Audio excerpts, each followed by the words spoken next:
দেখবো পজিশন, তারপরে কাজ লাগবে। একজনের জন্য সবাইকে যেতে হবে ডিউটি।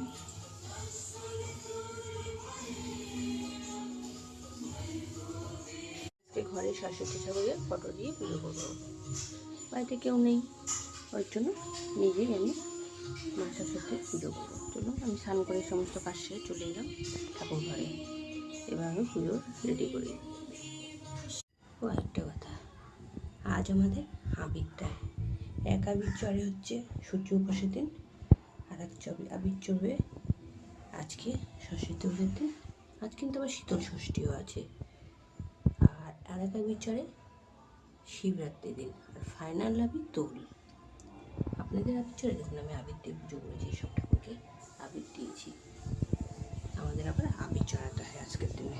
দেখুন, দুয়ারেও দিতে হবে, সব ঘরে আবির দিতে হবে। আপনাদের হয় কেন অবশ্যই কমেন্ট করে জানাবেন। আমরা এইভাবে পুজো করি।